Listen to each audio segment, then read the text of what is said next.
तिरुपती बालाजीची फुलांची आकर्षक सजावट असलेला जिजाऊ माँसाहेब शहाजी महाराज शिवज्योत मुख्य स्वराज्य रथ, एकापाठोपाठ येणारे सरदारांचे, मावळ्यांचे, वीर मातांचे स्फूर्ती देणारे 96 स्वराज्य रथ, महाराणी ताराराणी शौर्य पथकातील 51 रणरागिणींच्या मर्दानी खेळांचे चित्तथरारक मानवंदना, 51 रणशिंगांची ललकारी, नादब्रह्म ट्रस्ट ढोलताशा पथकाचा रणगजर, सनई चौघड्यांचे मंगलमय सूर, लाखोंच्या संख्येने पारंपरिक पोशाखात उपस्थित महिला आणि शिवभक्तांनी केलेला जय शिवाजी जय भावनेचा जयघोष अशा पवित्र वातावरणात शिवकाल पुनश्च एकदा पुण्यामध्ये अवतरला। निमित्त होते शिवजयंती महोत्सव समिती पुणेतर्फे लाल महाल येथून आयोजित शिवमहोत्सव स्वराज्यरथ सोहळा या भव्य दिव्य मिरवणुकीचे उद्घाटन नागरी विमान वाहतूक केंद्रीय राज्यमंत्री मुरलीधर मोहोळ, महापौर मंजुषा नागपुरे, उपमहापौर परशुराम वाडेकर, समितीचे संस्थापक अध्यक्ष अमित गायकवाड, पोलीस उपायुक्त कृषिकेश रावले, आमदार हेमंत रासने तसेच सर्व स्वराज्य घराण्यांचे प्रतिनिधी यांच्या शुभ हस्ते झाले। यावेळी श्रीमंत दगडूशेठ हलवाई सार्वजनिक गणपती ट्रस्टचे अध्यक्ष सुनील रासने तसेच सर्व स्वराज्य घराण्यांचे प्रतिनिधी यांच्या हस्ते लाल महालातील जिजाऊंच्या पुतळ्याला पुष्पहार घालून जिजाऊ माँसाहेब शहाजी महाराज शिवज्योत रथावरील शिवज्योत प्रज्वलित करून मिरवणुकीला सुरुवात झाली। मिरवणुकीचे अंदाज 14वे वर्ष आहे।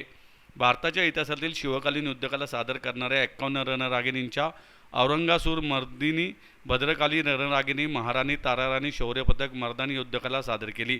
नादब्रह्म ढोलताशा पथकाच्या जल्लोषपूर्ण वादनाने वातावरण मंत्रमुग्ध झाले। सोहळ्याचे आयोजन समितीचे प्रवर्तक संस्थापक अध्यक्ष अमित गायकवाड, सचिन पायगुडे, रवींद्र कंक, शंकर कडू, निलेश जेधे, गोपी पवार, समीर जाधवराव, प्रवीण भैया गायकवाड, किरण शितोळे, मोहन पासलकर, मयुरेश दळवी यासह असंख्य स्वराज्य बांधवांनी केले होते।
एकदा परत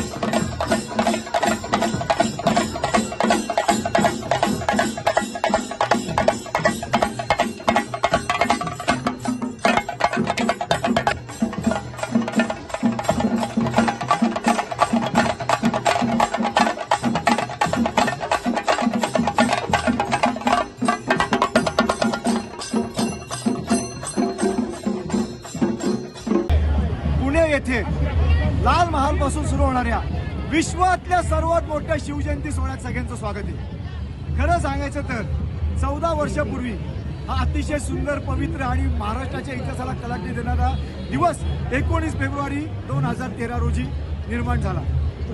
विश्वात अनेक राजे, रजवाडे, किंग, फेरोज, एम्परर्स होऊन गेले, पण कुठल्याही राजाची जयंती ज्याप्रमाणे आपण पुण्यामध्ये शिवजयंती साजरी करतो तशी होत नाही। शिवाजी महाराज पिढ्यानपिढ्या प्राणाची आहुती देणारे वीर सरदार, सुभेदार, सरसेनापती, मावळे, वीर माता यांचे रथ याच्यामध्ये सहभागी होतात। त्यांचे वंशज आपण एकत्र केले आणि आपल्या वीर पुरुषाला मानवंदना देतात। अतिशय अभिनव उपक्रम आपण या पुण्यामध्ये सुरू केला आणि मला अभिमानाने सांगावंसं वाटतं, आमच्या या रथोत्सवाला आचारसंहिता आहे। कुठल्याही डीजे लावायला परवानगी नाही, गुलाल भंडारा उधळण्यास परवानगी नाही, नाच गाणं करण्यास परवानगी नाही, कुठलाही व्यसन करून सहभागी होण्यास परवानगी नाही। फक्त आणि फक्त पारंपरिक खेळ, ढोल ताशा लेझिम तुम्हाला बघायला मिळेल। अतिशय वेगळा, अनोखा शिवजयंतीचा सोहळा या सर्व स्वराज्य घराण्यांच्या संगतीने मी विश्वाला दिला। आज मी तुमच्या माध्यमातून आवाहन करतो, तुम्ही जिथं कुठं असाल तिथनं एक दिवस तरी पुण्याला 19 फेब्रुवारीला या आणि या सुंदर देवळा याची देई याची डोळे बघा. यावेळेस म्हणजे मला आनंद सांगायचं वाटतं की महाराष्ट्रामध्ये जी बंड्स कम्युनिटी सहभागी झाली, बंड्स कम्युनिटी व्यवसायाला आली, तर त्या पुणे बंड संघाचे आणि तुलू संघाचे जवळजवळ 500 महिला आणि पुरुष सदस्य सहभागी झाले आणि त्यांनी पारंपरिक वेशभूषेमध्ये आपल्या शिवछत्रपतींना मानवंदना दिली. 51 रणरागिणींचं पथक सहभागी झालं, 51 रणशिंगांचं पथक सहभागी झालं आणि अनेक रथांपुढे तुम्हाला पारंपरिक खेळ दिसतील. डीजे लावलेला कुठेही दिसणार नाही.